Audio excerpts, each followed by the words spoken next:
প্লাবনগ্রাসী লন্ডভন্ড নেপালে নিহত বেড়ে ১৬৫, নিখোঁজ প্রায় ১,৫০০। ভূমিকম্প নয়, হিমবাহ ধসেই এই ভয়াবহ দুর্যোগ বলছে ইউএসজিএস। প্রধানমন্ত্রীর সভাপতিত্বে বৈঠকে সরকার দলীয় এমপিরা। বিকেলে বসছে সংসদের তৃতীয় অধিবেশন, ৬টি গুরুত্বপূর্ণ বিল উত্থাপনের সম্ভাবনা। ঢাকার বস্তি আধুনিকায়নে ১০,০০০ কোটি টাকা বিনিয়োগে আগ্রহী চীন, জানালেন এলজিআরডি প্রতিমন্ত্রী। বর্জ্য ব্যবস্থাপনা অর্থায়নের আশ্বাস। এবং কাজী নজরুল ইসলামের ৫০তম মৃত্যুবার্ষিকী আজ। বিদ্রোহী কবি ছিলেন গণতান্ত্রিক সব আন্দোলনের প্রেরণা, বললেন রিজভী।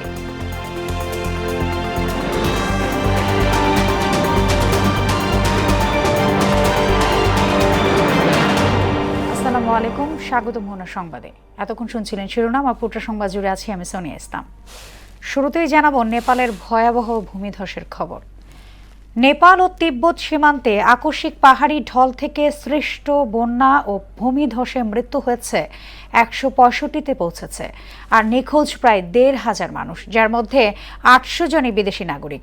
আকস্মিক বন্যার জন্য প্রাথমিকভাবে ভূমিকম্পকে শনাক্ত করা হলেও যুক্তরাষ্ট্রের জরিপ সংস্থা বলছে হিমবাহ ধসেই পরিস্থিতি সৃষ্টি হয়েছে। এদিকে নেপালে ক্ষয়ক্ষতি মোকাবেলায় সহায়তার হাত বাড়িয়েছে বাংলাদেশ, ভারত, দক্ষিণ কোরিয়া এবং যুক্তরাষ্ট্র। ঐশী আলমের ডেস্ক রিপোর্ট। নেপাল ও তিব্বতে বন্যা ও ভূমিধসে মৃতের সংখ্যা ১৬০ ছাড়িয়েছে। ঝুঁকিপূর্ণ এলাকার বাসিন্দাদের নিরাপদ স্থানে সরিয়ে নেওয়ার পাশাপাশি উদ্ধার ও নিখোঁজদের সন্ধানে অভিযান চলছে। তবে পরিস্থিতি দ্রুত পরিবর্তন হওয়ায় নিখোঁজ ও মৃতের সংখ্যা আরও বাড়তে পারে। ভোতেকাশী নদীর উপরিভাগে রাবিশ জমে পানি প্রবাহ বন্ধ হয়ে যায়। এর ফলে সেখানে একটি অস্থায়ী লেক তৈরি হয়, যা পরবর্তীতে বিস্ফোরিত হয়ে এই ধ্বংসাত্মক বন্যা হয় বলে জানিয়েছে নেপাল কর্তৃপক্ষ। দুর্গত এলাকাগুলো থেকে ১৬০টিরও বেশি মরদেহ উদ্ধার করা হয়। চিতওয়ান থেকে ৩৩টি, গোর্খায় ১৯, দাধিংয়ে ১৮, নুয়াকোটে ১১, নওয়ালপুরে ১১, তানাহুতে ৭ এবং রসুয়ায় একজনের মরদেহ পাওয়ার তথ্য নিশ্চিত হওয়া গেছে। ২৮টি দেশের প্রায় ৮০০ নাগরিক, নেপালের ১১৩ জন এবং তিব্বতের ২৬৫ জন এখনও নিখোঁজ রয়েছেন। নিখোঁজ বিদেশিদের মধ্যে ভারতীয় ১৩৩ জন, যুক্তরাষ্ট্রের ৪৭, যুক্তরাজ্যের ৪৫, ইউক্রেনের ৫৩, মালয়েশিয়া ১৭, কোরিয়ার ৮ এবং আফ্রিকান ৪ জন নাগরিক রয়েছেন। আরও অন্তত ১১১ জন পর্যটকের জাতীয়তা এখনও নিশ্চিত হওয়া যায়নি। নিখোঁজ এই পর্যটকদের বেশিরভাগই ভারত ও নেপাল সীমান্তবর্তী মানব সরবরাহের উদ্দেশ্যে যাত্রা করেছিলেন। দুর্গত এলাকায় অন্তত ৫৭৪ জন উদ্ধারকারী মোতায়েন করেছে চীন। সহায়তার হাত বাড়িয়েছে বাংলাদেশ, ভারত, দক্ষিণ কোরিয়া এবং যুক্তরাষ্ট্র। উদ্ধার ও ত্রাণ তৎপরতার বিষয়ে কাঠমান্ডুর সঙ্গে নিবিড় সমন্বয় রক্ষা করছে দেশগুলো। ভয়াবহ আকস্মিক বন্যার জন্য ভূমিকম্পকে প্রাথমিক কারণ হিসেবে শনাক্ত করা হলেও যুক্তরাষ্ট্রের ভূতাত্ত্বিক জরিপ সংস্থা ইউএসজিএস বলছে ভিন্ন কথা। সংস্থাটি বলছে ভূমিধসের ফলে হিমবাহ ধসে বরফ, পাথর ও ধ্বংসাবশেষের প্রবাহ থেকে এই বন্যার সৃষ্টি হয়েছে। এদিকে ভোতেকাশী নদী হয়ে ত্রিশুলি ও গণ্ডক নদী ধরে বিহারে প্রবেশ করতে পারে তিব্বতের পানি। গণ্ডক নদীর পাশে থাকা জেলাগুলো প্লাবিত হতে পারে। একসঙ্গে ৩.৫ লাখ কিউসেক পানি পাহাড়ি ঢাল বেয়ে নেমে আসার শঙ্কা জানিয়েছে প্রশাসন। ঐশী আলম, মোহনা সংবাদ। নেপালে আকস্মিক বন্যা ও ভূমিধসে প্রাণহানি ও ব্যাপক ধ্বংসযজ্ঞে গভীর শোক ও উদ্বেগ প্রকাশ করেছেন রাষ্ট্রপতি মির্জা ফখরুল ইসলাম আলমগীর ও প্রধানমন্ত্রী তারেক রহমান। একই সঙ্গে এই কঠিন সময়ে নেপালের সরকার ও জনগণের প্রতি সংহতি জানিয়ে উদ্ধার ও ত্রাণ কার্যক্রমে সম্ভাব্য সব ধরনের সহযোগিতার আশ্বাস দেন তারা। এক শোক বার্তায় প্রধানমন্ত্রী বলেন, নেপালে আকস্মিক বন্যা ও ভূমিধসে প্রাণহানি ও ধ্বংসযজ্ঞে বাংলাদেশের জনগণ মর্মাহত। প্রধানমন্ত্রী ও সংসদ নেতা তারেক রহমানের সভাপতিত্বে সরকার দলীয় সংসদ সদস্যদের বৈঠক অনুষ্ঠিত হয়েছে। সকাল ১১টায় জাতীয় সংসদ ভবনের সরকার দলীয় সংসদের সভাকক্ষে এ বৈঠক শুরু হয়। এদিকে বিকেল ৩টায় বসছে জাতীয় সংসদের তৃতীয় অধিবেশন। সেখানে সংসদীয় কমিটিগুলো গঠনে সর্বোচ্চ অগ্রাধিকার দেয়া হবে বলে জানিয়েছেন চিফ হুইপ নুরুল ইসলাম মনি। তিনি বলেন, বিরোধী দলের পক্ষ থেকে সংসদের নাম পাওয়া মাত্রই সংশ্লিষ্ট কমিটিগুলো চূড়ান্ত করা হবে।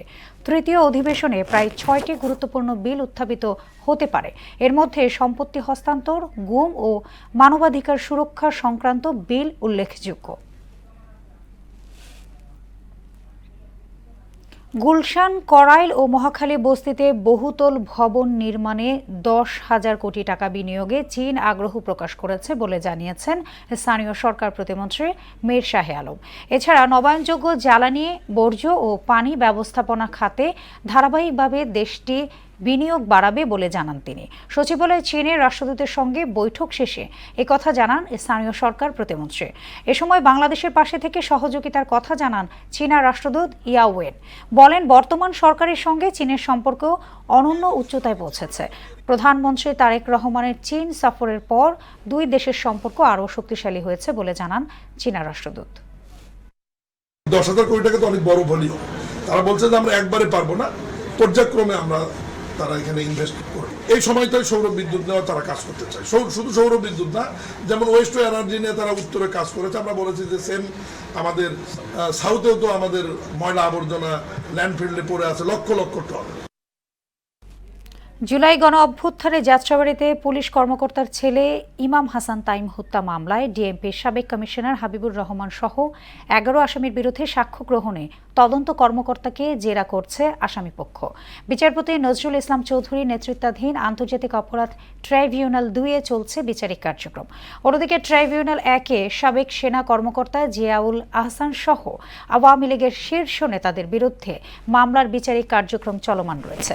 সকালে এসব মামলায় গ্রেফতার সাবেক মন্ত্রী আব্দুর রাজ্জাক, শাহজাহান খান, দীপুমণি সহ মোট 22 জনকে ট্রাইব্যুনালে হাজির করা হয়েছে। দর্শক, এই বিষয়ে আরো জানতে আন্তর্জাতিক অপরাধ ট্রাইব্যুনাল থেকে যুক্ত হচ্ছেন আমাদের সহকর্মী নাজমুল ইসলাম। আমরা চলে যাচ্ছি তার কাছে। নাজমুল, মানবতা বিরোধী অপরাধের দায়ে এই শুনানি হওয়া আজকের যে মামলাগুলো, এগুলোর বিষয়ে কি তথ্য আপনার কাছে আছে, জানাবেন আমাদের।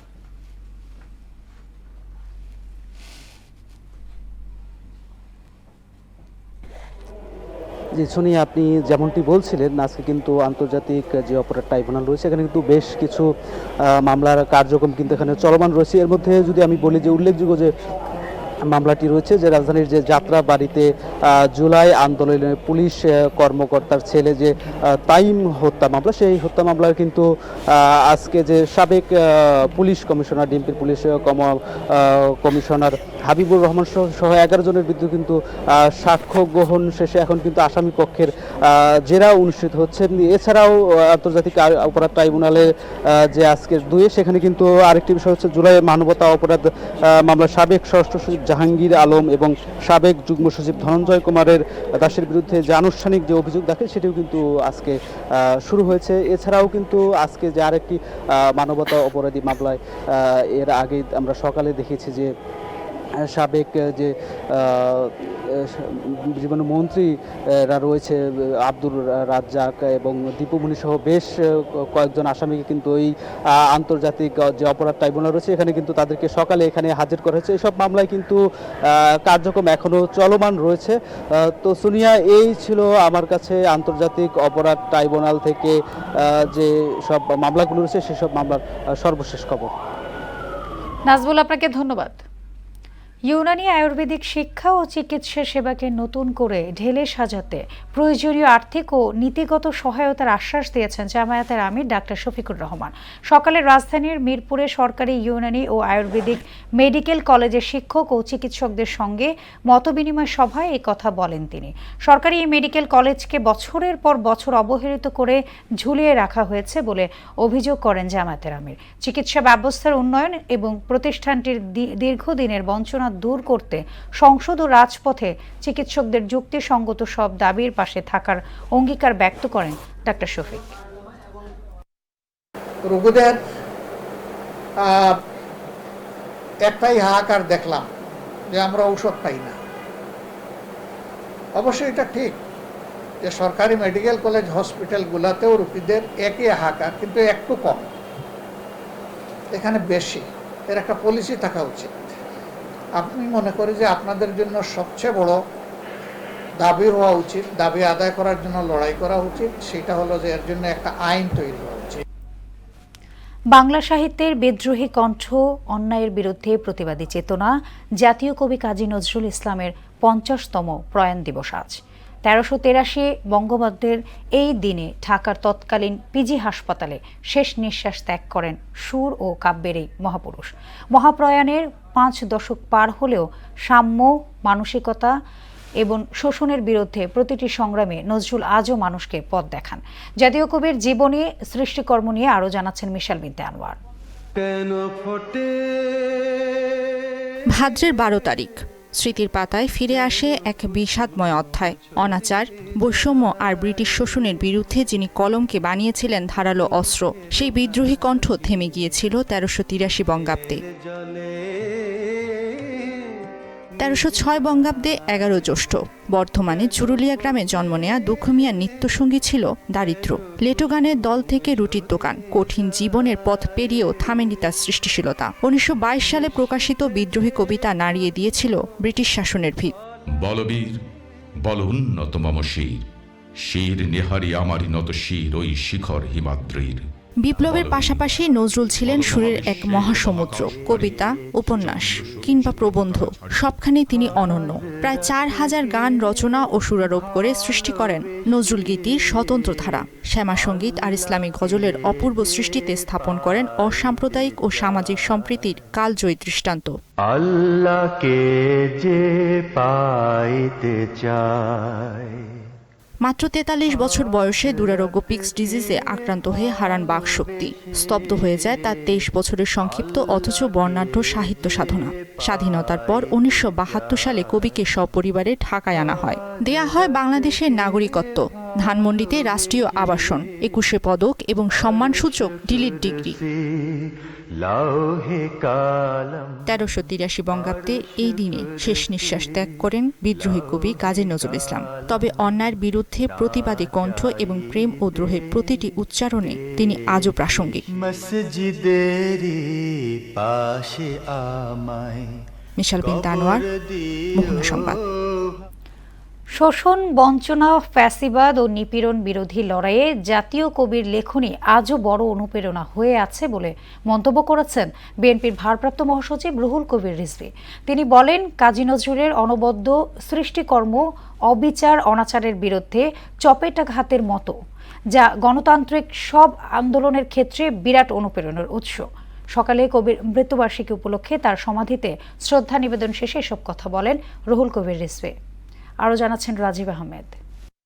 বলবীর বল উন্নত মম শির। জাতীয় কবি কাজী নজরুল ইসলামের 50তম মৃত্যুবার্ষিকী উপলক্ষে ঢাকা বিশ্ববিদ্যালয়ে কবির সমাধিতে শ্রদ্ধা জানান বিএনপির ভারপ্রাপ্ত মহাসচিব রুহুল কবির রিজভী। এ সময় দলের নেতাকর্মীরা উপস্থিত ছিলেন। অন্যায়, অবিচার আর পরাধীনতার বিরুদ্ধে যার কলম ছিল অগ্নিশিখার মতো, তিনিই কাজী নজরুল। শোষণ, উৎপীড়ন ও ফ্যাসিবাদ মোকাবেলায় জাতীয় কবিকে প্রেরণার উৎস হিসেবে উল্লেখ করেন বিএনপির ভারপ্রাপ্ত মহাসচিব রুহুল কবির রিজভী। যখন দেখি চারিদিকে হতাশা ছেয়ে গেছে, ফ্যাসিবাদ ব্যাপৃত হয়েছে আমাদের দেশের আকাশে, তখন আমাদেরকে প্রতিবাদ করতে শিখিয়েছে কাজী নজরুল ইসলাম। কবির দ্রোহের চেতনা শুধু তার সময়েই সীমাবদ্ধ থাকেনি, বিভিন্ন গণতান্ত্রিক আন্দোলনেও তার কবিতা ও গান প্রতিবাদের শক্তি জুগিয়েছে। 24-এর গণ অভ্যুত্থানেও আন্দোলনকারীদের মধ্যে নজরুলের কবিতা ও দ্রোহের চেতনা নতুন করে অনুরণিত হয়েছে।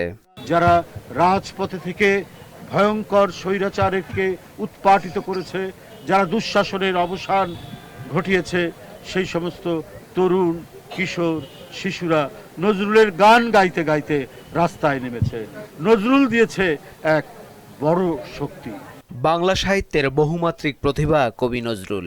প্রেম, দ্রোহ, মানবতা ও অসাম্প্রদায়িক চেতনার গান গেয়েছেন সৃষ্টিশীল জীবন জুড়ে। তার গল্প তারপরে তার কবিতা, তার ছোট গল্প, উপন্যাস, তার গান, শ্যামা সঙ্গীত, গজল, হামদ, নাত, সবকিছুতেই তাকে ছাড়িয়ে দিতে কেউ পারেনি। যে কবিতাই পড়ি না কেন, একটা অসাম্প্রদায়িক বাংলাদেশ তৈরির জন্য কবির কবিতার কোনো অনুরূপ বা বিকল্প তৈরি হয়নি। তার যে মানবতা বোধ, এগুলো যদি আমরা সকলের মাঝে ছড়িয়ে দিতে পারি, তাহলে অবশ্যই আমাদের এই দেশ সত্য সুন্দরের পথে এগিয়ে যাবে, ন্যায়ের পথে এগিয়ে যাবে। অন্যায়ের বিরুদ্ধে প্রতিবাদ, সাম্যের আকাঙ্ক্ষা, স্বাধীনতার স্বপ্ন আর মানুষের মর্যাদার প্রশ্নে তার অবস্থান আজও সমভাবে প্রাসঙ্গিক। রাজীব আহমেদ, মোহনা সংবাদ, ঢাকা। চাঁপাইনবাবগঞ্জের গোমস্তাপুর উপজেলার রামদাসপুর সীমান্ত দিয়ে ভারতীয় সীমান্তরক্ষী বাহিনী বিএসএফ ৬ জনকে অবৈধভাবে পুশিনের চেষ্টা করেছে। তবে বিজিবির তাৎক্ষণিক পদক্ষেপে সেই চেষ্টা প্রতিহত করা হয়েছে।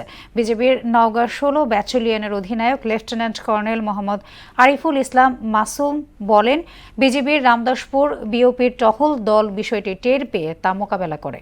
বর্তমানে ওই ৬ জন সীমান্তের শূন্য লাইনের ভারতীয় অংশে অবস্থান করছে। রংপুর জেলা স্কুলের অবসরপ্রাপ্ত শিক্ষক গণপতি চক্রবর্তী ও তার স্ত্রী ও 2 সন্তানের হত্যার ঘটনায় গ্রেফতার সিদ্ধার্থ দাস ও মুগ্ধ দাসের ডিএনএ সংগ্রহ এবং ডোপ টেস্ট করা হবে বলে জানিয়েছেন Rangpur metropolitan police commissioner Mohammad Abdul মাবুদ। বৃহস্পতিবার সকালে এক সংবাদ সম্মেলনে এসব তথ্য জানান তিনি। এই হত্যা মামলা সর্বোচ্চ গুরুত্ব দিয়ে তদন্ত চলছে বলে জানান আব্দুল মাবুদ। মামলার তদন্ত অগ্রগতি সন্তোষজনক দাবি করে বিভিন্ন তথ্য উপাত্ত, প্রযুক্তিগত বিশ্লেষণ এবং সাক্ষ্য প্রমাণ যাচাই বাছাই করে 4 খুনের প্রকৃত রহস্য উদ্ঘাটনে কাজ চলছে বলেও জানান এই পুলিশ কর্মকর্তা। ওই ঘটনার আগে তারা 3টা ইয়াবা সেবন করেছিল। সেই সীমান্ত দাস কোর্টে স্বীকারোক্তিমূলক জবানবন্দি দিয়েছেন সাক্ষী হিসাবে। তো এই হলো আমাদের অগ্রগতি। আর মামলাটা এখনো তদন্তাধীন, এখনো চলমান রয়েছে। আইন বিধি মোতাবেক মামলার তদন্ত কাজ পরিচালনা করবেন আর জনগণের চাহিদার প্রেক্ষিতে আপনাদেরকে মামলার অগ্রগতি জানাবেন। দিনাজপুরে মোটর পরিবহন শ্রমিক ইউনিয়নের নেতাকে গ্রেফতারের প্রতিবাদে কোতোয়ালি থানাসহ সড়ক অবরোধ করেছে বিক্ষুব্ধ শ্রমিকরা। বুধবার রাতে 5 আগস্টের একটি মামলায় শ্রমিক নেতা শেখ বাদশাকে গ্রেফতার করে ডিবি পুলিশ। সকাল থেকে দিনাজপুর বিক্ষুব্ধ শ্রমিকরা রাস্তার মোড়ে মোড়ে বড় বড় বাস ও নাইট কোচ রেখে রাস্তা বন্ধ করে দিয়েছে। এতে গোটা শহর জুড়ে তীব্র যানজটের সৃষ্টি হয়েছে। ভোগান্তিতে পড়েছেন যাত্রী, পথচারী সহ সাধারণ মানুষ। নোয়াখালীর হাতিয়ায় বিভিন্ন সরকারি দপ্তর ও শিক্ষা প্রতিষ্ঠানের একাধিক পদ শূন্য থাকায় সেবা থেকে বঞ্চিত হচ্ছে মানুষ। প্রশাসন, শিক্ষা ও স্বাস্থ্যসেবার সংকটে দ্বীপবাসীর মধ্যে বাড়ছে ক্ষোভ ও হতাশা। ফিরোজউদ্দিনের তথ্যচিত্রে জানাচ্ছেন মিশাল বিনতে আনোয়ার।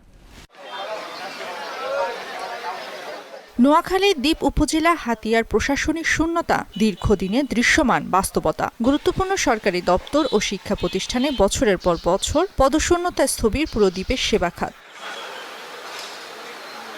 উপজেলা মহিলা বিষয়ক কর্মকর্তার পদ ফাঁকা 1 যুগ ধরে। দপ্তরের 5 পদের মধ্যে খালি 4টি। এছাড়া যুব উন্নয়ন, প্রাণী সম্পদ, মৎস্য, নির্বাচন অফিসের মতো গুরুত্বপূর্ণ পদে নেই স্থায়ী কর্মকর্তা। প্রয়োজনীয় সেবা পেতেও পাওয়া যাচ্ছে না কর্মকর্তাদের। এতে নষ্ট হচ্ছে সময় ও অর্থ। সমাজসেবা আছে, তারপরে মৎস্য আছে, আরো গুরুত্বপূর্ণ অনেক মন্ত্রণালয়ের মধ্যে সরকারি দায়িত্ব না থাকার কারণে আমরা মারাত্মক জটিলতার মধ্যে আছি। 5টি পদের মধ্যে মাত্র 1 জন ট্রেড প্রশিক্ষক, তার মাধ্যমে আসলে যথাযথভাবে এই কার্যক্রম পরিচালনা করা সম্ভব না। শিক্ষা খাতের চিত্র একই। হাতিয়া দ্বীপ সরকারি কলেজে নেই অধ্যক্ষ ও উপাধ্যক্ষ। উপজেলার একমাত্র সরকারি বালক ও বালিকা উচ্চ বিদ্যালয়েও ফাঁকা প্রধান ও সহকারী প্রধান শিক্ষকের পদ। ফলে ব্যাহত হচ্ছে শিক্ষার পরিবেশ। 3 জন শিক্ষক দিয়ে কি কখনো করে স্কুল চলে? 27 জন শিক্ষক থাকা প্রয়োজন, কিন্তু তার সত্ত্বেও 3 জন শিক্ষক আছে, যার কারণে আমাদের শ্রেণী কার্যক্রম চালানো সম্ভব হচ্ছে না। এর থেকে মাইনে উত্তীর্ণ ছাত্রছাত্রীরা কমার্স নিতে চেয়েও কমার্স নিতে পারেন না, কারণ আমাদের কমার্সের কোনো শিক্ষক নেই। আমাদের স্কুলে শিক্ষকরাই নেই, এর ফলে আমরা সিলেবাসটা শেষ করতে পারছি না। সবচেয়ে নাজুক অবস্থা স্বাস্থ্যসেবায়। উপজেলা স্বাস্থ্য কমপ্লেক্সে নেই গাইনি বিশেষজ্ঞ ও জেনারেল সার্জন। প্রসূতি ও জটিল রোগীদের নিয়ে ছুটতে হচ্ছে জেলা সদর কিংবা চট্টগ্রামে। এতে চিকিৎসা না পেয়ে ঝুঁকিতে পড়ছেন রোগী। 50 শয্যা হাসপাতালে একদম গাইনি ডাক্তার না। দ্রুত, উপযুক্ত ও পর্যাপ্ত জনবল নিয়োগের কথা জানালেন জেলা প্রশাসক। মন্ত্রণালয়ের দৃষ্টিতে আনবো যাতে দ্রুততম সময়ে হাতিয়া উপজেলার বিভিন্ন সরকারি দপ্তরে উপযুক্ত এবং পর্যাপ্ত জনবল প্রদান করা হয়। শূন্য পদগুলোতে জনবল নিয়োগ দিয়ে দ্বীপবাসীর মৌলিক সেবা নিশ্চিত করবে কর্তৃপক্ষ, এমনটাই প্রত্যাশা স্থানীয়দের। মিশাল বিনতে আনোয়ার, মোহনা সংবাদ। এবার আন্তর্জাতিক সংবাদ। প্রতিরক্ষা অংশীদারিত্ব জোরদার করতে একটি ডিক্লারেশন অফ ইন্টেন্ট স্বাক্ষর করেছে সৌদি আরব ও ফ্রান্স। সৌদি প্রতিরক্ষা মন্ত্রণালয় এবং ফরাসি সশস্ত্র বাহিনী ও ভেটেরান বিষয়ক মন্ত্রণালয়ের মধ্যে এই চুক্তি স্বাক্ষর হয়। সৌদি ক্রাউন প্রিন্স মোহাম্মদ বিন সালমান এবং ফরাসি প্রেসিডেন্ট ইমানুয়েল ম্যাক্রোর উপস্থিতিতে চুক্তিটি স্বাক্ষরিত হয়। তারা নিজ নিজ দেশের পক্ষে এই সমঝোতা পত্রে সই করেন, যার মূল উদ্দেশ্য প্রতিরক্ষা ব্যবস্থার উন্নয়ন। এর আওতায় আধুনিক প্রযুক্তি ও সংশ্লিষ্ট প্রতিরক্ষা শিল্প গড়ে তোলা এবং সাইবার নিরাপত্তা, কৃত্রিম বুদ্ধিমত্তা, সামরিক প্রশিক্ষণ ও শিক্ষার ক্ষেত্রগুলোতে অভিজ্ঞতা বিনিময়ের সুযোগ সৃষ্টি হবে বলে আশা জানিয়েছেন দুই দেশের কর্মকর্তারা। উত্তর পূর্ব আলজেরিয়ার বিভিন্ন অঞ্চলে ভয়াবহ দাবানলে অন্তত 12 জন নিহত হয়েছে। এই ঘটনায় আহত হয়েছেন 54 জন। দাবানলের সবচেয়ে বেশি ক্ষতিগ্রস্ত এলাকাগুলো থেকে কয়েক ডজন পরিবারকে নিরাপদ স্থানে সরিয়ে নেওয়া হয়েছে। বুধবার দেশটির স্বরাষ্ট্রমন্ত্রী সাইদ সাউদ সাংবাদিকদের জানান, জিজেল, বেজাইয়া ও তিজি উজু প্রদেশে এসব প্রাণহানি ঘটেছে। এর মধ্যে জিজেলে 5 জন, বেজাইয়ার 4 জন ও তিজি উজুতে 3 জন নিহত হয়েছেন। ইউরোপিয়ান ক্লাব ফুটবলে শ্রেষ্ঠত্বের আসর উয়েফা চ্যাম্পিয়ন্স লিগের 2026-27 মৌসুমের ড্র আজ মোনাকোয় অনুষ্ঠিত হবে বাংলাদেশ সময় রাত 10টায়। শুরু হতে যাওয়া এই ড্র ঘিরে ফুটবল প্রেমীদের মাঝে টান উত্তেজনা বিরাজ করছে। পুরনো গ্রুপ পর্বের বদলে এবারও 36 দলের একক লিগ ফরম্যাটে খেলা হবে। প্রতিটি ক্লাব 4টি ড্র পট থেকে 2 জন করে মোট 8টি ভিন্ন প্রতিপক্ষের মুখোমুখি হবে। এর মধ্যে 4টি ম্যাচ হোম এবং 4টি অ্যাওয়েতে অনুষ্ঠিত হবে। স্বয়ংক্রিয় সফটওয়্যারের সাহায্যে ড্র কাজ শেষ করা হবে। শেষ করব মোহনা সংবাদ, যাবার আগে শিরোনামগুলো আরও একবার।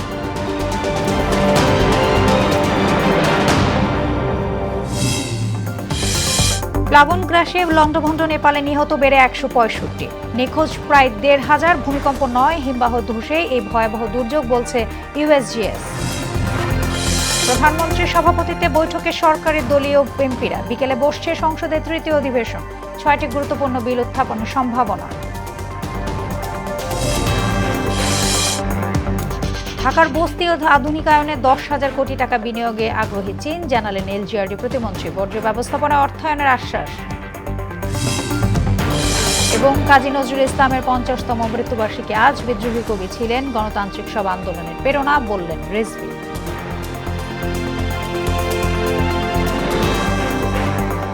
এই ছিল মোহনা সংবাদে। পরবর্তী সংবাদ বিকেল 5:30টায়। এর আগে বিকেল 3টায় দেখবেন সংবাদ এক নজরে। মোহনার সবশেষ খবর জানতে ভিজিট করুন www.mona.tv। সংবাদ দেখতে পারেন ফেসবুক, ইউটিউবে। এতক্ষণ সঙ্গে থাকার জন্য ধন্যবাদ সবাইকে।